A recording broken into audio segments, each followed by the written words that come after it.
Thank you, everyone.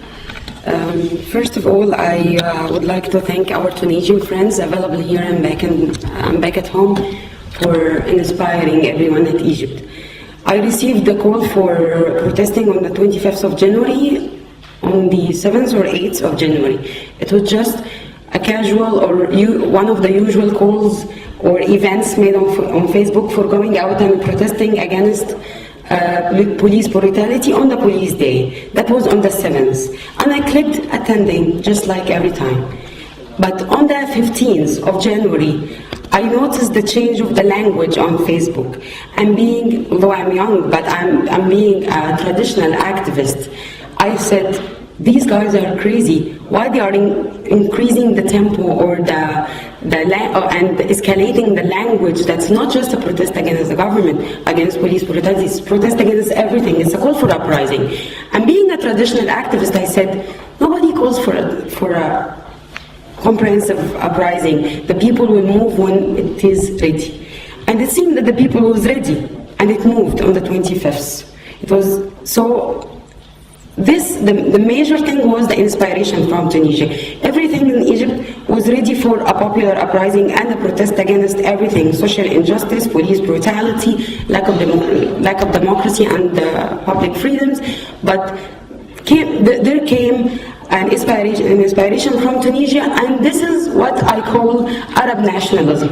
Not the Arab nationalism of the oppressive regime that ruled us for years and so on, but this is some kind of popular people-to-people Arab nationalism in the cultural and social sense of the word. So I would like to thank them again, and I will not stop thanking them in my life. I will not speak about what should Norway or Europe do, because I'm not representative of any official entities. So I will give, and because we are in an academic institution, I will focus on the challenging to democracy in my point of view that I would like, and in my party's point of view that I would like to raise. Of course, there are many challenges, and this is quite normal because 30 years of oppression, dependence on new colonial powers, and corruption, and in fact 60 years of oppression since the military rulerships right after the coup against the king. The king also had a fake liberalism in Egypt. But the kind of oppression we had since the 1950s until now is different only in degrees, not in the essence. And so after removing the heavy hand that was on the society and politics for 30 and other accounts 60 years, it is normal to have many challenges after the revolution. And it is very important to note that the forces that made the revolution and the people that made the revolution didn't rule after toppling the head of the former regime. So they don't rule, so they are still in the opposition. They are still pushing and trying to exert pressure in order to gain some demands. So usually in the traditional narrative of revolutions that people revolt, they rule and they make a new order. But this is not in our case, and it's not in all the cases of Arab countries. The three main challenges that I think are evident in our case is that, in my point of view, is that there is a main emphasis on a very formalistic conception of democracy. It is formalistic in the sense of reducing democracy to the idea of the free and fair ballot box. We have to remember that the free and fair ballot box is the best and most suitable and most acceptable mechanism of achieving democracy. This is a mechanism that humanity didn't invent something better, okay? But the essence of democracy is that it is the rule of the people, not merely the rule of the majority. Because when we focus on the essence of democracy, we find that it's not merely the ballot. The ballot is the procedure, the ballot box is the tool. The essence is public freedoms. Public freedoms for everybody and respect for human rights, regardless of the trend and the ideology or the political affiliation of the people in power or the political agenda.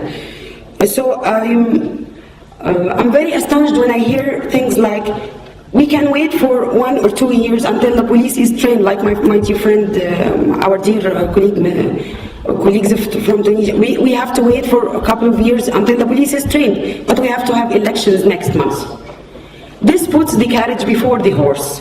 Transitional period has to lay grounds and open public freedoms in the civil and political sense and in the economic and social sense as well, before you can have any good and representative elections. Otherwise, people with power and people with money will win the elections. And we know that, especially in poor countries. So this is the first challenge, the emphasis on the formalistic conception or the procedural conception of democracy. The other thing is that the heavy attack on the social aspects of the revolution and its demands, especially in the kind of attack and aggression against workers and their demands. You can see that in many things in Egypt. You can see that in the language, in telling the narrative of the story of the revolution itself, and imaging or conceptualizing it as if it was like a Twitter generation revolution, as Mr. Francois said, and he criticized also, and as if it's a youth revolution. Of course, nobody will run in the streets and be beaten by the police and beat back and everything. He has to be under 50, otherwise he will not be able to do that or physical activity. But workers were there.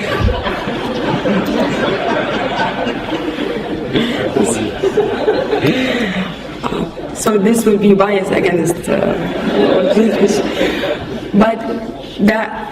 but workers were there in the revolution, and even during the 18 or 16 days of the protest, the big protest. But we have to forget that we don't have to forget that even Tahrir Square and similar, because there were parallel squares in many places of Egypt, parallel to Tahrir Square, where people having civil disobedience and staying there in the square until Mubarak goes away. Workers were there in their individual capacities. Why? Because employers were on strike. Factories and businesses were closing. And when they opened, I guess on the 9th of February, many strikes took place. And this was one, I would say, because I'm a leftist, I would say the one, but others would say one of the decisive factors that pushed the military council to get rid of Mubarak, because the economy would stop, everybody would lose. So workers were there. So we cannot be biased against workers in the narrative and in telling the narrative of the revolution or the protest days and saying that it was youth thing. The other kind of bias is that we can see it in the new laws that were enacted under the sponsorship of or by the military council, which took over the country after Mubarak was toppled, and the new cabinet. Some of these laws are completely against workers and their rights. Like that law, I don't know if you heard about it, it's called the disruption of work. It's a new law to control the right to strike. And the right to strike is a constitutional right and internationally recognized right by ILO and all other, and the International Covenant for Economic and Social Rights. You cannot restrict it in that sense. We had regulations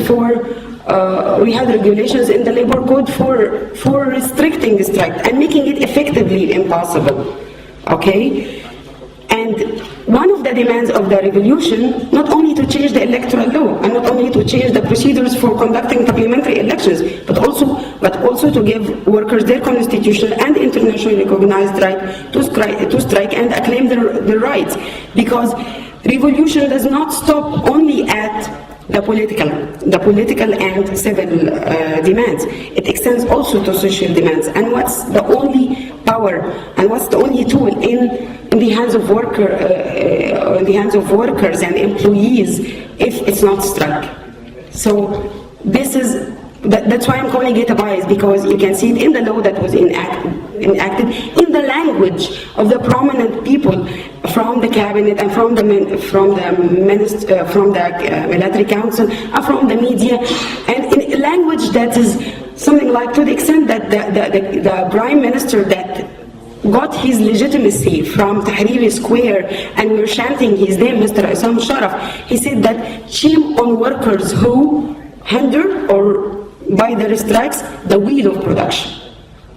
Workers' demands are part of the revolution demand. It's not just about free and fair ballot box. We have to remember that. And unfortunately, this is shared by not just the government and the media, but by liberal groups in the country and Islamist group in the country, that, okay, we can see these things about workers' rights later. And, you know, I'm sorry, I took all my time. But last point is about the politics, is about the obstacles, is the societal fears. We have to remember that not everybody participated in the revolution. Maybe 15 million, 20 million people joined the protests. The others, if we take away kids and so on, the others were not supporters of Mubarak. But they stayed at home because they were afraid. They were afraid not from Mubarak necessarily, but maybe because of lack of stability and all other things. And this is the silent mass that we have to take into our consideration. This is the big mass that voted in the last referendum on constitutional amendment. Big part of it voted yes for constitutional amendment because they wanted stability. They wanted to get rid of all this chaos and to start a new phase, regardless of whether this is the right pathway for having a new, for paving the way to democracy. They wanted to get rid of the problem and have a parliament, having everything elected so quickly. So this mass is afraid.